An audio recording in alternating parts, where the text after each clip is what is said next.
कार्यक्रम वेद पाठशाला में मैं आपका हार्दिक स्वागत करती हूँ। प्रिय श्रोता, परमेश्वर का वचन जीवित, पवित्र एवं सामर्थी है। आशा है कि आज के वचन से आपको आत्मिक लाभ होगा। तो लीजिए, प्रस्तुत है ये संदेश।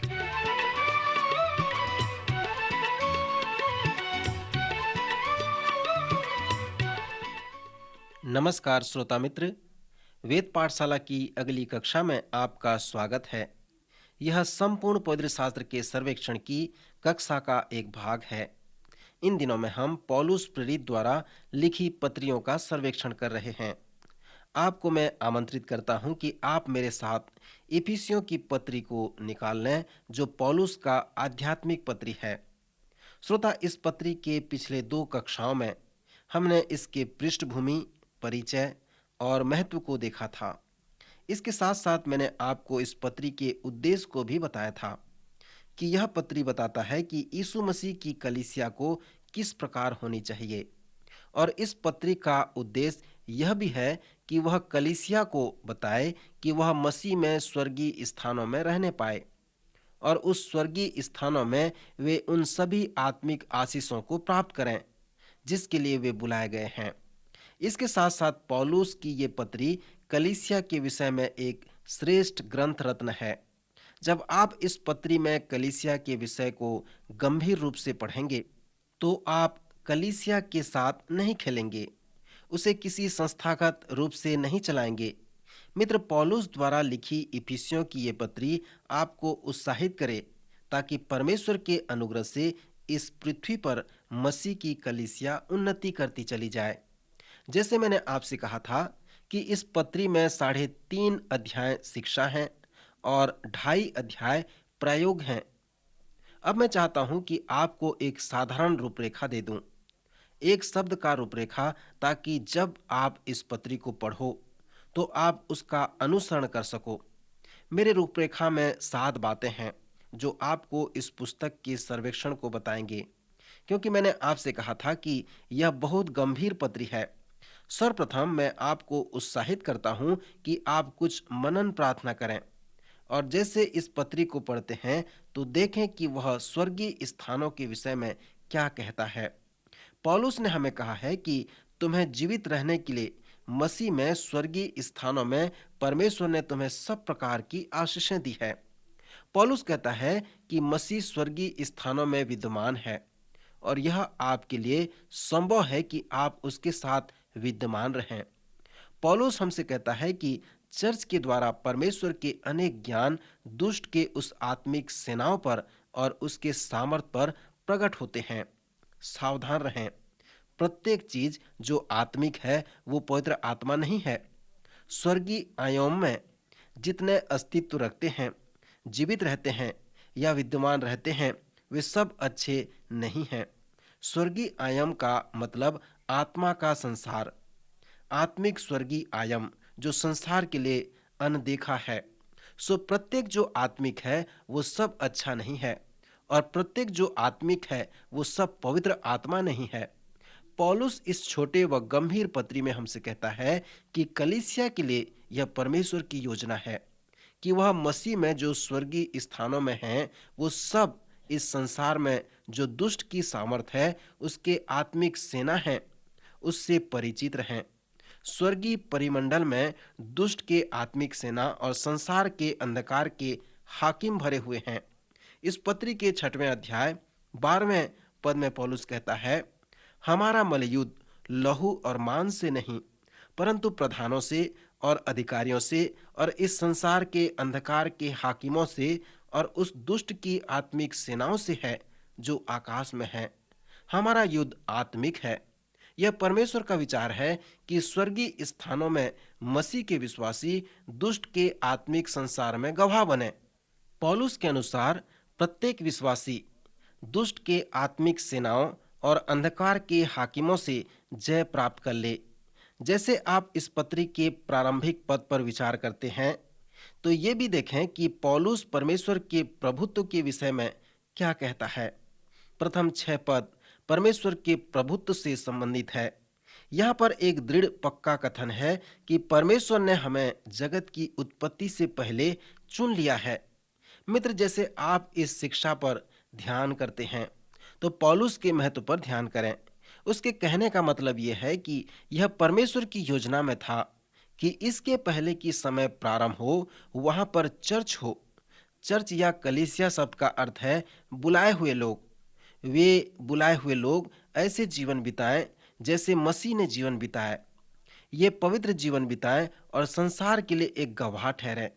सो पौलुस कहता है कि मैं और आप जगत की उत्पत्ति के पहले चुन लिए गए हैं कि उन कार्यों को जगत के सामने करें। फिर आप अवलोकन करें कि पौलुस प्रारंभिक पदों में उद्धार के प्रक्रिया के विषय में क्या कहता है। वो कहता है, इस प्रकार तुम्हारा उद्धार हुआ है कि जब सुसमाचार प्रचार किया गया तो तुमने सत्य के सुसमाचार को सुना और तुमने सुसमाचार पर विश्वास किया और पवित्र आत्मा की छाप तुम में लग गई है। सो यह विश्वासियों के लिए एक प्रत्याभूति के जैसा है और वह उसके मोल लिए हुए के छुटकारे के लिए हमारी मिरास का बयान है कि उसकी महिमा की स्तुति हो। पहले अध्याय के 13 व 14 पद में हमारे पास उद्धार के प्रक्रिया का एक सुंदर छवि है कि हमने सुसमाचार सुना, हमने उस पर विश्वास किया और हम पर पवित्र आत्मा की छाप लग गई। सो इस प्रकार परमेश्वर कहता है कि यही मेरा अधिकार है। उसने अपनी छाप हम पर लगाई, जो हमारे लिए ये प्रत्याभूति है कि स्वर्ग में हमारे लिए जो स्थान रखा गया है, जिसे हम प्राप्त करने वाले हैं। इस पत्री में पौलुस ने 2 शानदार प्रार्थना की हैं और मैं आपसे उत्साहित करता हूं कि आप उसे पढ़ें। उसने कुलुसियों, फिलिपियों और थिस्सलुनीकियों में भी प्रार्थना किए हैं, परंतु इफिसियों की पत्री में जो 2 प्रार्थना हैं वे सुंदर हैं। इसका पहले व तीसरे अध्याय में वर्णन किया गया है। जब आप उस पर ध्यान करेंगे तो आप पाएंगे कि पौलुस के पास प्रार्थना की सूची है। वह एक महान प्रार्थना योद्धा है। वह दूसरे लोगों के लिए प्रार्थना किया करता था। उसने प्रायः सभी पत्रियों में कहा है कि मैं तुम्हारे लिए प्रार्थना करता हूँ। लूथर, वेस्ली और अन्य प्रभु के बड़े दास 4 से 6 घंटे प्रतिदिन प्रार्थना किया करते थे और वे अपनी प्रार्थनाओं में दूसरों के लिए प्रार्थना करते थे। मित्र, आप कितने हैं जो इस प्रकार से प्रार्थना करते हैं? हमारे प्रार्थना की सूची में उन लोगों के नाम होते हैं जो शराबी हैं, बीमार हैं या किसी समस्याओं से जकड़े हुए हैं। परंतु पौलुस की सूची हमारे प्रार्थना की सूची के जैसा नहीं है। पौलुस ने अपनी प्रार्थनाओं में कहा है, इस कारण मैं भी उस विश्वास का सुसमाचार सुनकर जो तुम लोगों में प्रभु यीशु पर है और सब पवित्र लोगों पर प्रकट है, तुम्हारे लिए धन्यवाद करना नहीं छोड़ता और अपनी प्रार्थनाओं में तुम्हें स्मरण किया करता हूं। इस प्रकार आप पौलुस की प्रार्थना सूची को देख सकते हैं। जब पौलुस को इस बात का पता चलता है कि कोई वचन सुनकर यीशु मसीह के विश्वास में आता है और कोई इस पृथ्वी पर मसीह की सेवकाई में भाग लेता है, सो पौलुस कहता है कि जिस दिन से मैं वो सुनता हूं तो उनके नाम को मैं अपनी प्रार्थना सूची में प्रथम स्थान पर रखता हूं और नियमित तुम्हारे लिए प्रार्थना किया करता हूं। श्रोता, यह बहुत रोचक बात है कि हम अपनी प्रार्थना की सूची की तुलना पौलुस के साथ करें। हम खोने वालों के लिए प्रार्थना करते हैं, परंतु पौलुस जीतने वालों के लिए प्रार्थना करता है। जैसे आप पौलुस के प्रार्थना का उदाहरण करते हैं और ध्यान करें कि उसने किस प्रकार से लोगों के लिए प्रार्थना की, उसकी विनतियां क्या हैं। हम प्रार्थना करते हैं कि लोग अपनी बीमारी व समस्या से समाधान को प्राप्त कर लें, परंतु पौलुस की प्रार्थना इस प्रकार की नहीं है। उसने प्रार्थना की है कि हमारे प्रभु यीशु मसीह का परमेश्वर, जो महिमा का पिता है, तुम्हें अपनी पहचान में ज्ञान व प्रकाश की आत्मा दे।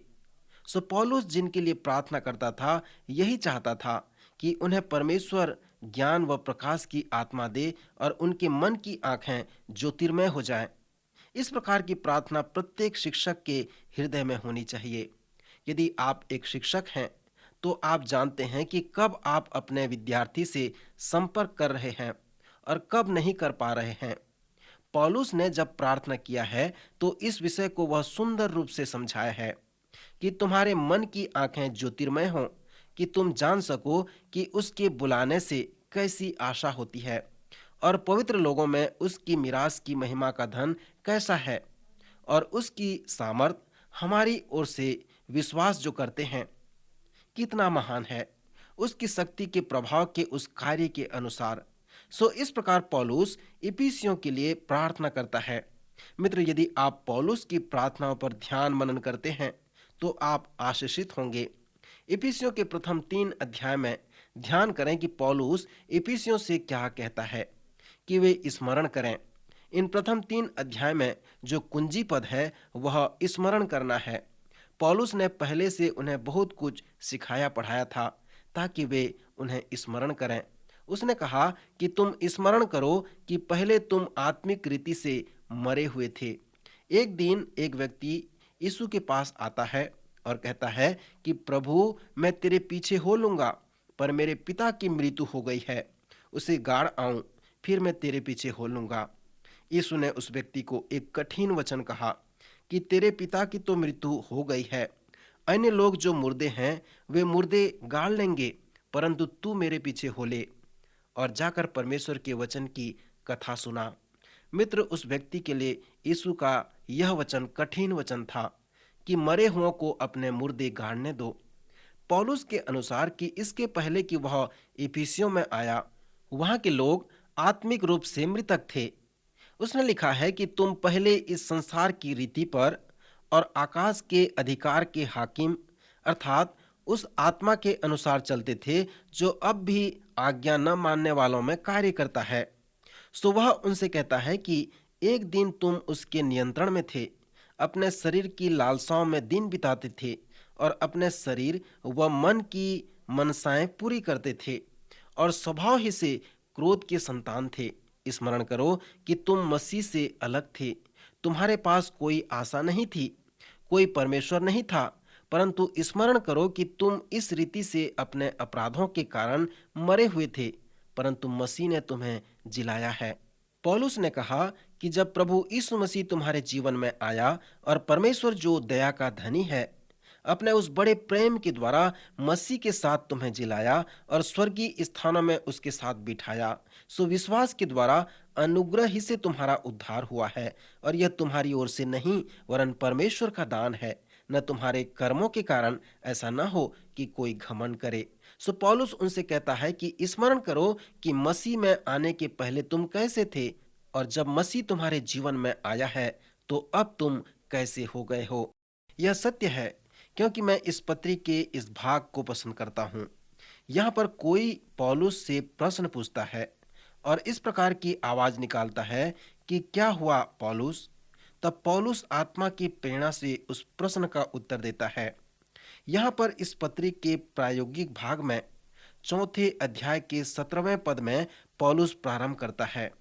यहाँ पर वह बहुत ही सुंदर व व्यावहारिक रूप से बातों का आरंभ करता है, उसे उपयोग करता है।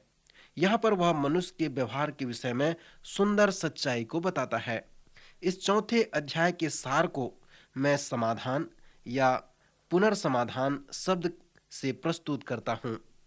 पौलुस कहता है कि जब तुम सुबह सोकर उठते हो तो कल्पना करो कि तुम अपने निकटतम मित्र के पास जाते हो। सो एक तरह से आप अपने मित्र के पास पुराने जीवन को पहन कर जाते हो और दूसरे तरफ से आप अपने मित्र के पास अपने जीवन के नए वस्त्र को पहनकर जाते हो। सो पौलुस कहता है कि जब तुमने एक बार अपने पुराने जीवन के वस्त्र को उतार दिया और नए जीवन को पहन लिए हो तो उस पुराने मनुष्यत्व को फिर से न पहनो, परंतु नए मनुष्यत्व को पहन लो, अर्थात सब प्रकार की कड़वाहट और प्रकोप और क्रोध और कहल और निंदा सब बैरभाव समेत तुमसे दूर किए जाएं। इन सब अभिलाषाओं को अपने जीवन से उतार डालो और अपने मन में आत्मिक स्वभाव में नए बनते जाओ और नए मनुष्यत्व को पहन लो जो परमेश्वर के अनुसार सत्य की धार्मिकता और पवित्रता में सिरजा गया है। पौलुस ने क्रोध के विषय में किस प्रकार वर्णन किया है उसका बड़े ध्यान से अवलोकन करो। उसने कहा है, क्रोध तो करो पर पाप न करो। पौलुस ये नहीं कहता कि क्रोध न करो। अनेक लोग इस पद को पसंद करते हैं और कहते हैं कि क्रोध करने के लिए हमारे पास अधिकार है। परंतु पौलुस ने सचमुच में ऐसा नहीं कहा है। उसने कहा है कि जब तुम क्रोधित होते हो तो उस क्रोध के द्वारा तुम पाप न करो और सूर्य अस्त होने तक तुम्हारा क्रोध न रहे। फिर बाद में पौलुस कहता है कि क्रोध पुराने मनुष्यत्व का एक वस्त्र है, सो इसे अपने जीवन से दूर करो, उतार डालो। श्रोता, इस वस्त्र पहनने के रूपक बात में जो विषय है वो इस प्रकार है कि अपने जीवन के पुराने मनुष्यत्व को उतार डालो और नए मनुष्यत्व को पहन लो। पौलुस के अनुसार हमें फिर उस पुराने मनुष्यत्व को पहनने का कोई अधिकार नहीं है। पौलुस हमें क्रोध करने के लिए अनुमति नहीं देता। वह कहता है कि सब प्रकार की कड़वाहट, प्रकोप, क्रोध, कहल, निंदा, बैरभाव समेत तुमसे दूर किए जाएं। किसी ने कहा है कि खाली बर्तन से तेज आवाज आती है। यदि एक भरे हुए ड्रम को आप हथौड़े से मारेंगे तो धीमी आवाज आएगी, परंतु एक खाली ड्रम को यदि आप हथौड़े से मारेंगे तो तेज आवाज आएगी। इस पत्री में हमें आदेश दिया गया है कि आत्मा से भरपूर हो जाएं। जब आप आत्मा से भरपूर नहीं होंगे, जब आप खाली होंगे, तो आप चीखेंगे, सताए जाएंगे, शिकायत करेंगे और दूसरों की आलोचना करेंगे। जब मैं आत्मा से भरपूर नहीं था, तब लोग मुझसे कहते थे कि मैं अधिक शोर मचाता हूँ। परंतु जब आप आत्मा से भरपूर होते हैं, तो आप आत्मिक शोर नहीं मचाएंगे। पौलुस इस अध्याय में हमें इसी प्रकार से कहता है कि शोर न मचाएं, वरन आत्मा से भरपूर रहें। इस चौथे अध्याय में पौलुस हमसे कहता है कि यदि सूर्य अस्त होते तक हमारा क्रोध बना रहता है, तो यदि हम बनाए रखते हैं, तो हमारा क्रोध एक कीड़ा, कृमि या केंचुआ की तरह बदल जाता है और हम में दूसरों के प्रति कड़वाहट, प्रकोप बना रहता है। एक पास्टर होने के नाते मैं इस प्रकार के अनेक लोगों का परामर्श करता हूं जो अपने क्रोध को बनाए रखते हैं। एक सुंदर व अच्छी महिला थी जो दिखने में ऐसी थी कि उसके पास क्रोध का कोई समस्या नहीं है, परंतु वह मेरे पास में आई और मेरे हाथ को बाइबल में रख कर कहा कि प्रतिज्ञा करो कि किसी से नहीं कहोगे। फिर उसने कहा, मैं बहुत क्रोधित हूँ और अपने 3 वर्ष के बच्चे को क्रोध से मारना चाहती हूँ। इसके साथ साथ मुझे और भी लोगों पर क्रोध है। तब मैंने कहा, आप जितने लोगों से क्रोधित हैं उन सब के नाम लिखकर मुझे दें। उसने 35 लोगों का नाम लिखा। वो इन सभी लोगों से क्रोधित थी। मैं अपने मित्र की सहायता से उस स्त्री का परामर्श किया ताकि वह अपने क्रोध की समस्या से छुटकारा प्राप्त कर सके। धीरे धीरे वह इन सब क्रोध से छुटकारा प्राप्त कर सकी। यहाँ पर पौलुस कहते हैं कि परमेश्वर के पवित्र आत्मा को शोकित मत करो, जिससे तुम पर छुटकारे के दिन के लिए छाप दी गई है। सो सब प्रकार की कड़वाहट, प्रकोप व क्रोध को अपने जीवन से उतार डालो और एक दूसरे पर कृपाल और करुणामय हो। और जैसे परमेश्वर ने मसीह में तुम्हारे अपराध क्षमा किए हैं, वैसे ही तुम भी एक दूसरे के अपराध क्षमा करो। मित्रों, इफिसियों के इस चौथे अध्याय में पौलुस कहता है कि पुराने मनुष्यत्व को जो भरमाने वाली आत्मा के अनुसार भ्रष्ट होता जाता है, उतार डालो और अपने मन के आत्मिक स्वभाव में नए बनते जाओ और नए मनुष्यत्व को पहन लो, जो परमेश्वर के अनुसार सत्य की धार्मिकता और पवित्रता में सृजा गया है। इस कारण झूठ बोलना छोड़कर हर एक अपने पड़ोसी से सच बोले, क्योंकि हम आपस में एक दूसरे के अंग हैं। फिर उसने कहा है कि भले काम करने में अपने हाथों से परिश्रम करो, इसलिए कि जिसे प्रयोजन हो उसे देने को, उसके पास देने को कुछ हो। कोई गंदी बात तुम्हारे मुंह से न निकले, पर आवश्यकता के अनुसार वही जो उन्नति के लिए उत्तम हो, ताकि उससे सुनने वालों पर अनुग्रह हो। दूसरों के साथ वार्तालाप करने की जो क्षमता है वो एक महान आत्मिक वरदान है। जिस प्रकार मनुष्य वार्तालाप करता है, उस प्रकार कोई पशु वार्तालाप नहीं करता। इस तरह से हम जानते हैं कि हम परमेश्वर के स्वरूप व समानता में बनाए गए हैं। पौलुस कहता है कि वार्तालाप करना आपके लिए एक अवसर है कि आप दूसरे व्यक्ति के उन्नति के लिए करते हैं, ताकि उसके द्वारा सुनने वाले पर अनुग्रह होता है। नए मनुष्यत्व को पहनने के विषय में बताने के बाद पौलुस कहता है कि आप इस प्रकार चलो। पवित्र शास्त्र हमें उत्साहित करता है कि हम बाइबल के उन सच्चाइयों को अपने जीवन में लागू करें और मसीह में जीवन व्यतीत करते हुए चलते रहें। अनेक लोग बड़े सुसमाचार सभा में जाते हैं जहां सुसमाचार प्रचार किया जाता है, वे उस पर विश्वास करते हैं। फिर कुछ लोग ये सोचते हैं कि ठीक है, मैंने विश्वास कर लिया है, परंतु मैं वापस जाऊंगा और अपने पुराने जीवन में फिर से चलूंगा। मित्र, पवित्र शास्त्र ऐसा नहीं कहता। इसलिए इन पत्रियों के जो प्रेरित हैं वे अपने प्रायोगिक व व्यवहारिक भाग में लिखे हैं कि अब इस प्रकार की चाल चलो। मसीह यीशु में जो जीवन है वो मसीह के साथ प्रतिदिन चलने का जीवन है। पौलुस लिखता है, प्रेम में चलो। दूसरे शब्दों में, ऐसे चलो जैसे मसीह चला और तुमसे प्रेम किया और तुम्हारे लिए अपने आप को दे दिया। सो बिना प्रेम के द्वारा आप मसीह के देह के अंग के रूप में जीवन नहीं बिता सकते। फिर पौलुस लिखता है कि ज्योति की संतान की नाई चलो। पौलुस हमसे कहता है कि ज्योति वो वस्तु है जो परमेश्वर को प्रसन्न करता है। पौलुस के अनुसार हम प्रभु की निकटता में आएं और जानें कि कौन सी बात प्रभु को भाता है, फिर हम ज्योति में होकर चलें। पौलुस हमसे कहता है, क्योंकि ज्योति का फल सब प्रकार की भलाई और धार्मिकता और सत्य है। फिर यह परखो कि प्रभु को क्या भाता है और अंधकार के निष्फल कामों में सहभागी न हो, वरन उन पर उलाहना दो। फिर पौलुस हमसे लिखता है कि सतर्क व सावधानी के साथ चलो। अनेक लोगों का यह विचार होता है कि मसीह के पीछे चलने वाले लोगों के मन स्वर्गीय होते हैं, वे संसार की बातों में मन नहीं लगाते। पर यहाँ पर पौलुस हमें इस प्रकार करने के लिए नहीं कह रहा है। जब उसने कहा है कि निर्बुद्धियों की नाई नहीं परंतु बुद्धिमानों की नाई चलो, तो उसका तात्पर्य यह है कि अपनी आंखें खोल कर चलो। फिर उसने कहा है, अवसर को बहुमूल्य समझो क्योंकि दिन बुरे हैं। सो बुद्धिमानों की नाई समय को उपयोग करो और निर्बुद्धि न हो, पर ध्यान से समझो कि प्रभु की क्या इच्छा है। इस पत्री में पौलुस ने हमें कहा है कि हम मसीह में स्वर्गीय स्थानों में रहें जहां पर उसने हमें आशीषें दी है। कई लोग इसे मजाक समझते हैं, परंतु हमें प्रभु की इच्छा को समझना है।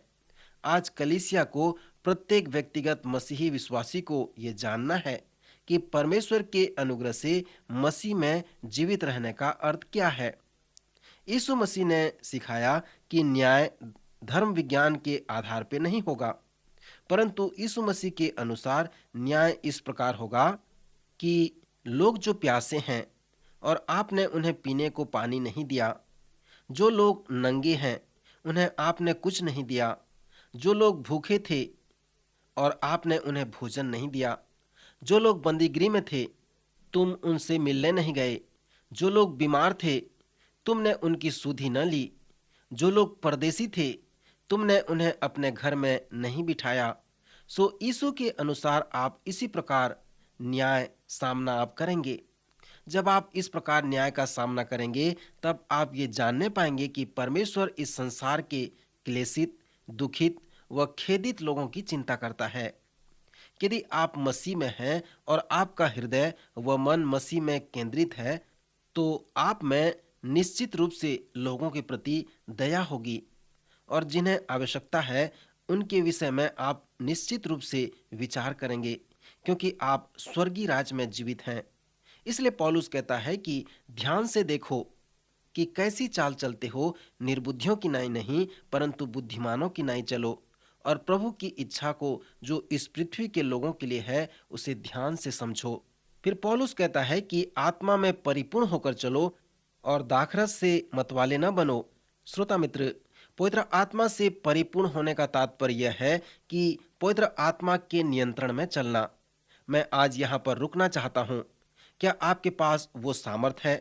कृपया सावधानी व प्रार्थना पूर्वक इस पत्री को पढ़ें और परमेश्वर से कहें कि वह आपको आत्मा के द्वारा चलने में आपकी सहायता करे। प्रभु इन वचनों द्वारा आपको आशीष दे, आपकी सहायता करे।